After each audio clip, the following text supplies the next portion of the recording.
अध्यक्ष महोदय, ये बिल्कुल सही बात है कि हमारी सरकार है और हमारी सरकार की एक पॉलिसी लागू नहीं हो रही और उस पॉलिसी को लागू कराने के लिए आज यहाँ पे चर्चा हो रही है।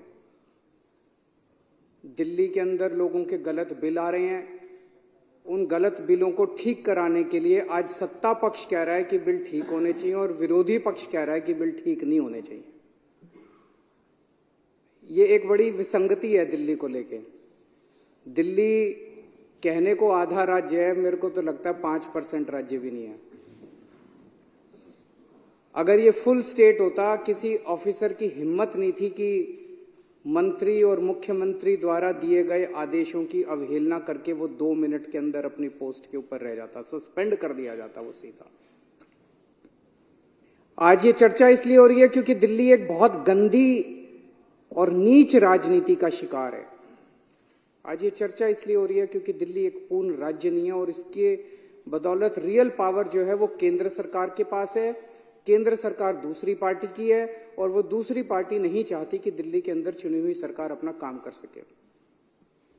अभी मेरे भाई सौरभ भारद्वाज जी ने बहुत विस्तार से इस पूरी स्कीम के बारे में बताया। मैं इसको संक्षेप में बताना चाहूंगा कि दिल्ली के अंदर लगभग 27 लाख कंज्यूमर है मोटा मोटा। इन 27 लाख में से लगभग 10.5 लाख कंज्यूमर ऐसे हैं, यानी कि 40% कंज्यूमर्स ऑफ दिल्ली वो ऐसे हैं जो अपना बिल नहीं भर रहे। वो बिल क्यों नहीं भर रहे? क्योंकि उनको लगता है कि उनके बिल गलत आए हैं, उनके बिल बढ़ चढ़ के आए हैं और उनके बिल सही नहीं है, इसलिए वो अपने बिल नहीं भर रहे। ये कोई छोटी मोटी वो नहीं है। 40% दिल्ली के लोग, डोमेस्टिक कंज्यूमर्स, अगर बिल नहीं भर रहे तो इसकी किसी भी जिम्मेदार सरकार की ये जिम्मेदारी बनती है कि वो इसके बारे में कोई पॉलिसी डिसीजन लेके आए। तो एक तरफ सारे कंज्यूमर्स दुखी हैं, कंज्यूमर चक्कर पे चक्कर लगाते हैं, अपने बिल ठीक कराने के लिए चक्कर पे चक्कर लगाते हैं, दलालों के चक्कर लगा रहे हैं, रिश्वतखोरी चल रही है, हर किस्म का गलत काम चल रहा है इस वजह से कि इतने सारे बिल पेंडिंग पड़े हुए हैं, इतने सारे बिल गलत हैं। ये बिल गलत क्यों हैं? इसके बहुत सारे कारण हैं, लेकिन एक बहुत बड़ा कारण बिल गलत आने का, ये कोविड के दौरान जब बहुत महीनों तक मीटर रीडिंग लेने के लिए नहीं गए, कई महीनों तक बिल जनरेट नहीं हुए, कईयों के बिल जनरेट हुए तो एवरेज के ऊपर जनरेट कर दिए गए, किसी की फर्जी रीडिंग लिख दी गई। कोविड के दौरान इतने लार्ज स्केल के ऊपर प्रॉब्लम हुई कि आज 40% दिल्ली जो है वो गलत बिलों, इन्फ्लेटेड बिल्स का शिकार है। हमारी सरकार आम आदमी की सरकार है, जनता की सरकार है, हम जनता की भलाई देखते हैं। जैसा अभी और भी कईयों ने बताया कि रोज अगर आप एमएलए दफ्तर में बैठे तो सुबह से शाम तक बिल ठीक कराने वालों का तांता लगा हुआ है। इसे कैसे नजरअंदाज किया जा सकता है? इन लोगों ने आज तक ऐसे जनता की समस्याओं को नजरअंदाज किया और जनता की समस्याओं पे खुशी मनाई, इसलिए आज इनका ये हाल है कि कभी 3 सीट आती है इनकी, कभी 8 सीट आती है। अब हम जनता की समस्याओं का समाधान, इन समस्याओं का समाधान करने के लिए एक योजना लेके आए, वन टाइम सेटलमेंट स्कीम। इस योजना में मोटा मोटा ये है भाई, पिछले 2, 3 साल, 4 साल जब से आपने बिल नहीं दिए, उस दौरान अगर आपकी 2 या 2 से ज्यादा ओके रीडिंग मिलती है, ऐसी रीडिंग जो आप भी सहमत हो, जल बोर्ड भी सहमत है, 2 या 2 से ज्यादा ओके रीडिंग है तो उनको मान लिया जाएगा, उसकी एवरेज ले ली जाएगी और उसकी एवरेज से बाकी सारे महीनों को मल्टीप्लाई कर दिया जाएगा।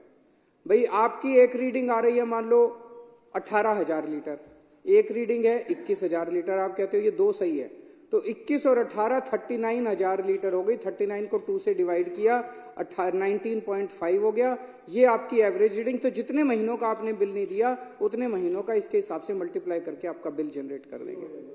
तो उस हिसाब से एक तो ये हो गया कि भाई जिसकी 2 या 2 से ज्यादा ओके रीडिंग है, ओके रीडिंग को कैलकुलेट। कई लोग जैसे इन्होंने बताया 2012 से किसी ने बिल ही नहीं दे रखे, मीटर ही नहीं लगा रखा। ऐसे लोग अगर अब मीटर लगाने को तैयार हो जाते हैं तो हम ये देखेंगे उसके आस पड़ोस की, उसकी गली में रहने वालों का क्या बिल आया। क्योंकि पड़ोसी पड़ोसी तो सेम कैटेगरी के लोग हैं। ये भी, इसका भी लिविंग स्टैंडर्ड वैसा ही है, उसका भी लिविंग स्टैंडर्ड, कच्ची कॉलोनी में रहने वाले का लिविंग स्टैंडर्ड एक जैसा है, झुग्गियों में रहने वालों का लिविंग स्टैंडर्ड एक जैसा है, रीसेटलमेंट में रहने वालों का एक जैसा है, वसंत विहार में रहने वालों का। तो हम ये देखेंगे कि उस गली के अंदर बाकी लोगों का बिल कैसे आ रहा है। तो नेबरहुड की स्कीम इसके अंदर है, जो गली के लोगों का जिस ट्रेंड पे बिल आ रहा है उसी हिसाब से इसका भी बिल मान लिया जाएगा। इतनी अच्छी स्कीम, इतनी शानदार स्कीम कैसे कहां हो सकती है, इतनी सही स्कीम है। इसमें भी अगर कुछ कमियां तो हम इनके साथ चर्चा करने को तैयार है। बीजेपी वाले आए बैठे हमारे साथ चर्चा करें, कुछ चेंजेस बताएंगे, हम चेंजेस कर लेंगे, उसके अंदर कोई दिक्कत नहीं है। हम तो जनता के लिए काम कर रहे हैं। तो इसमें मान लीजिए किसी का अब एवरेज आ गया 20,000 लीटर से कम, तो 20,000 लीटर से कम अगर हो गया तो उसके 5-7 साल का सारा बिल माफ हो जाएगा। और अगर किसी का ज्यादा आ गया तो उसका ज्यादा के हिसाब से एलपीएससी और इंटरेस्ट माफ करके और हम बाकी बिल उससे ले लेंगे। हमारा अपना अंदाजा है कि इस हिसाब से लगभग 10.5 लाख में से 90% से ज्यादा लोगों का पानी का बिल जो है वो 20,000 लीटर से कम आएगा और उनका सारा पुराना बिल माफ हो जाएगा, बिना एक भी पैसा दिए उनके दफ्तरों के चक्कर बंद हो जाएंगे और वो अपना सुख शांति से जीना शुरू कर देंगे। दूसरी तरफ जल बोर्ड दुखी हो रहा है, क्योंकि जल बोर्ड के 10.5 लाख कंज्यूमर बिल नहीं दे रहे। वो हर बार फर्जी बिल रेज कर रहे हैं, हर बार अपने खातों में दिखा रहे हैं। जल बोर्ड का रेवेन्यू फंसा हुआ है। जल बोर्ड का अगर 20,000, जितने 90% लोगों के बिल माफ होंगे, जल बोर्ड को उतना पैसा दिल्ली सरकार से मिल जाएगा, क्योंकि दिल्ली सरकार रिइंबर्स करती है सारी सब्सिडी। तो जल बोर्ड का रेवेन्यू आ जाएगा। जल बोर्ड का रेवेन्यू हजारों करोड़ रुपया आज लॉक हो गया इसके अंदर। इतनी अच्छी स्कीम है ये। जैसा इन्होंने बताया, 13 जून पिछले साल 2023 को इस स्कीम को पास किया गया था और इसे तो तुरंत लागू कर देना चाहिए था। 8 महीने हो गए, आज 8 महीने हो गए हमें इन अफसरों के और इनके वो करते करते, लेकिन इन्होंने करने से मना कर दिया। आज स्थिति ये है कि इस स्कीम को कैबिनेट में लाना है, कैबिनेट पास करेगी तब ये स्कीम लागू होगी। इसके लिए फाइनेंस सेक्रेटरी को इस पे अपने कमेंट्स देने हैं। फाइनेंस सेक्रेटरी ने फाइल पे लिख दिया मैं कमेंट्स नहीं देता। सोचो किसी अफसर की हिम्मत है, उसने फाइल पे लिख दिया फाइनेंस सेक्रेटरी ने मैं कमेंट्स नहीं देता। मैं विदुरी जी कह रहे थे मेरे से सीख लो, जरा सिखाओ अब उसका क्या करें हम। तो मैं बाद में मिल लूंगा, चाय पे आना, चाय पे बता देना कि फाइनेंस सेक्रेटरी ने फाइल पे लिख दिया मैं कमेंट्स नहीं देता। सौरभ भारद्वाज जी यूडी मिनिस्टर हैं, इन्होंने यूडी सेक्रेटरी को लिखित आदेश दिया कि इसको प्रस्ताव को कैबिनेट में लाया जाए। यूडी सेक्रेटरी ने फाइल पे लिख दिया मैं इसको कैबिनेट में नहीं लाता जब तक फाइनेंस सेक्रेटरी कमेंट्स नहीं देगा। फाइनेंस सेक्रेटरी कह रहा है मैं कमेंट्स नहीं दूंगा, यूडी सेक्रेटरी कह रहा है जब तक ये कमेंट्स नहीं देगा मैं। तो हमने इन दोनों को और भी अफसरों को बुलाया, इन मंत्रियों ने, इन्होंने मेरे को बताया मंत्रियों ने कि क्या चल रहा है, क्यों कर रहे हो ऐसा। तो अध्यक्ष महोदय आपको जान के ताज्जुब होगा कि 1-2 सीनियर मोस्ट आईएएस अफसर प्रिंसिपल सेक्रेटरी लेवल के फूट फूट के रोने लग गए, आंसू बह रहे थे उनकी आंखों से। ये उम्र रोने की नहीं है, एक आईएएस अफसर को इस तरह से मैंने रोते हुए नहीं देखा। फूट फूट के रोने लग गए, बोले जी हमारी नौकरी का सवाल है, हमें धमकी दी जा रही है। हमने कहा कौन दे रहा है? कहता हायर अप्स। हायर अप्स का क्या मतलब है आप लोग सोच सकते हो। ऊंचे से हमको धमकी दी जा रही है कि अगर तुमने ये स्कीम पास कर दी दिल्ली वालों के लिए तो तुमको सस्पेंड कर देंगे। अगर तुमने ये स्कीम पास कर दी, इसलिए ये इतना लड़ रहे हैं। सर्विसेज करते रहते हैं, क्यों करते रहते हैं ये? नीयत खराब है इन लोगों की। सर्विसेज चाहिए, सर्विसेज, इसीलिए उनको धमकी दी जा रही है तुम्हें सस्पेंड कर देंगे, तुम्हें नौकरी से निकाल देंगे, तुम्हारे को जेल भेज देंगे, ईडी सीबीआई छोड़ देंगे तुम्हारे पीछे। वो बोले जी आप हमें, सर आप कहो तो इस्तीफा दे देंगे हम नौकरी से, लेकिन ये स्कीम हम पास नहीं कर सकते। एक तरह से दिल्ली के अंदर एक सीरियस कॉन्स्टिट्यूशनल क्राइसिस पैदा हो गया है, जिसके अंदर ऑफिसर्स ने लिख के दे दिया है कि हम काम नहीं करेंगे। अगर वो काम नहीं करेंगे, ऑफिसर्स लिख के दे रहे हैं कि काम नहीं करेंगे, सरकार कैसे चलेगी? क्या सरकार 2 दिन भी चल सकती है? क्या ये शोभा देता है? केंद्र सरकार को, बीजेपी को ये शोभा देता है। इस स्थिति के अंदर उन्होंने दिल्ली की चुनी हुई सरकार को लाके खड़ा कर दिया है। और इस सारी के पीछे कौन है? इस सब के पीछे बीजेपी है। बीजेपी दिल्ली वालों से नफरत करती है। दिल्ली वाले दुखी होते हैं, बीजेपी में खुशी की लहर दौड़ जाती है। दिल्ली वाले दुखी हैं, दिल्ली वाले बीमार होते हैं, बीजेपी वाले आनंदित होते हैं। दिल्ली को बर्बाद करना चाहते हैं बीजेपी के लोग। जैसा परसों मैंने बताया था, किस तरह से इन्होंने 2 महीने के लिए दिल्ली के अस्पतालों की दवाइयां बंद कर दी।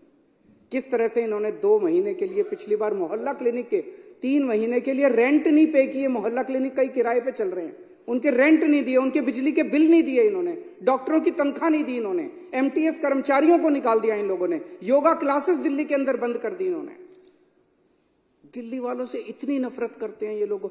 और मैं दिल्ली वालों को कहना चाहता हूं, जब तक आपका बेटा जिंदा है, इन बीजेपी वालों के सामने दीवार बन के खड़ा है, बाल बांका नहीं।